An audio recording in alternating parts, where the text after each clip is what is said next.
शक्की मालिक ईमानदार नौकर। एक शहर में दो बुजुर्ग पति पत्नी रहते थे। उनका और कोई नहीं था जो उनकी देखरेख कर सके, इसलिए वह अकेले ही रहते थे। मगर ज़्यादा उम्र हो जाने के कारण अब उनको अपने दिनचर्या में बहुत मुश्किलें होने लगी थी। पति पत्नी चाहते थे कि वह अपनी हेल्प के लिए कोई नौकर रख ले, मगर पति जो था बहुत शक्की था। उसे किसी पर भी आसानी से भरोसा नहीं होता था, इसलिए वह नौकर रखने में थोड़ा हिचकिचा रहा था। मगर पत्नी के बहुत समझाने के बाद उसने नौकर की तलाश शुरू कर दी जिस पर वह भरोसा कर सके। कई लोगों से बात की, कई लोगों का इंटरव्यू लिया, मगर बूढ़े को कोई भी ऐसा व्यक्ति नहीं मिला जो उसके मन के मुताबिक भरोसे के लायक हो।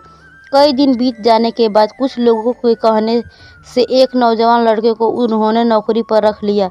लोगों का कहना था कि यह लड़का बहुत ही ईमानदार है और आपको किसी भी तरह का नुकसान नहीं पहुंचाएगा। मगर जैसा बूढ़ा आदमी का स्वभाव था, उसको कहाँ उस पर इतनी जल्दी भरोसा बैठने वाला था। वह इस बात को लेकर हमेशा चिंतित रहता था। बहुत सोचने के बाद उसे एक आइडिया आया। उसने उस लड़के को आजमाने की सोची।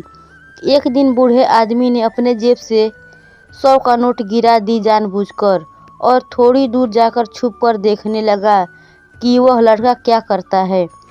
लड़के ने जब देखा कि घर में 100 रुपए की नोट गिरी हुई है, तो उसने उसको तुरंत उठाया और उस बूढ़े आदमी को देते हुए बोला कि मालिक, आपके पैसे यहाँ पर गिर गए हैं, आप ठीक से रख लीजिए। यह देखकर बूढ़े व्यक्ति को लगा कि अरे, यह लड़का तो सचमुच ईमानदार लगता है। पर उस बूढ़े का शक करने का नेचर अब भी पूरी तरह इस बात को स्वीकार करने के लिए तैयार नहीं था। तो उसने दोबारा यही तरीका अपनाने का सोचा, और इस बार उसने जेब से 2000 की नोट गिरा दी और साइड जाकर छुपकर देखने लगा। इस बार वह लड़का देख रहा था कि बूढ़ा आदमी कैसे जानबूझकर जेब से पैसे गिरा रहा था।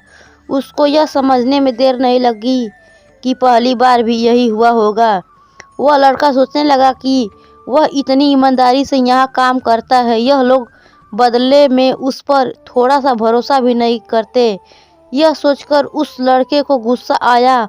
उसने वह 2000 की नोट उठाई, बूढ़े के पास गया और उसके हाथों में वह नोट थमाते हुए कहा कि यह लीजिए आपके पैसे, और अगर आपको मुझ पर विश्वास नहीं होता तो मेरा आपके यहाँ काम करना फालतू है, कहकर नौकरी छोड़कर चला गया। बूढ़े व्यक्ति को अब अपनी गलती का एहसास होने लगा। उसने उस लड़के को रोकने की बहुत कोशिश की, मगर वह लड़का नहीं रुका। अगर आपको हमारी वीडियो पसंद आई हो तो ज़रूर हमें फॉलो कर लेना, और यूट्यूब पर देख रहे हो तो चैनल को सब्सक्राइब कर लेना।